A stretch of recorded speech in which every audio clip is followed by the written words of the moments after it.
Hi. Um, I thought I would share some memories with you. Since my new book, Sunny, is set in 1970, I thought it might be fun to let you know where I was at that year. It was the year I turned 14 that January, and I started high school that fall. One of my favorite authors back then was Janet Lambert, who wrote wonderful stories centered around families. And she'd make each member a main character of a book, and even had marriages between the families. And the first book of the series was set during World War II, titled Just Jennifer. So, of course, that main character spoke to me. Besides sharing a first name, she was the eldest of all of her siblings, like me, and she had lost her mother too. So she was the caregiver, as her father was a high-ranking officer and busy with the war. I wanted to step up, as my mother had passed that January, and I wanted to be seen as an adult to take care of my siblings. So I decided that meant I needed a summer job. My dad took me to the Social Security office and helped me find a babysitting job for two 14-month-old twins, a 9-year-old girl, an 11-year-old boy, and a 12-year-old boy. It paid $30 a week, and I was stoked. Not being a morning person, ever, but having no one else to wake me up, I came up with a plan. It took 10 minutes to get to work from my house, and I needed 20 minutes to get clean, dressed, and grab a glass of milk and a piece of toast. That was my breakfast.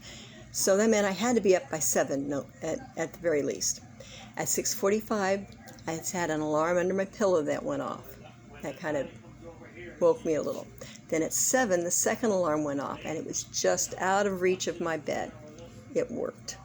So off I went to work. I spent the first week with the mom and worked alongside, learning her routine. And then the next Monday, my first official day, the mom suggested I take a look at one of the twins. He'd broken out in a rash, and so she told me to have them ready, and we would take them to the doctor on her lunch break. No problem. I had them all set. Then at lunchtime, her friend pulled into the driveway, and I said Mom was due home any minute because we were taking the babies to the doctor. That's when she explained that the dad had had a heart attack out on the Delco parking lot, and that the mom had rushed to the hospital for him, so she was here to take me and the babies to see Dr. Schwartz. And yep, he's a real doctor. You'll hear him mentioned in several of my books set in Kokomo.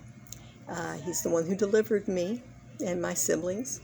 He is a real doctor, and he took good care of our family until we moved to Arizona. Anyway, the babies were fine. The father recovered just fine, and I babysat for the family until school started that fall.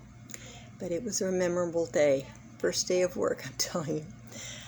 But one weekend during the summer, my family decided to go to my grandma's house in Gibson City, Illinois, and it was a 3-hour drive, and all I had been doing that summer was working in the morning and going to play practice in the evening. I was part of the Pumpkin Vine Players, and we were doing the play Walking Happy, the musical. There was little time to spend any of my money.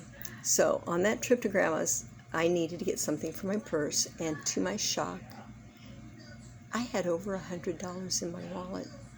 Now remember, this is 1970. That was a lot of money for an adult at that time. I had never seen so much money in one place, and it was mine. It blew my mind. My sister's birthday was in August, and it was the first one without our mom, so I stepped up.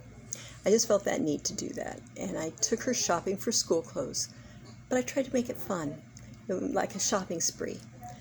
I don't know where I got that notion, but it seemed like a great idea, and I have to confess, I think I had more fun than my sister. It was a kick to say, pick out what you want. I got it covered. I never would have been able to do that without my babysitting job, though. That was one memorable summer of 1970. So I'll be back during these next couple weeks. We're having lots of special little things drop in to celebrate 1970, to celebrate Kokomo, and just have fun with this.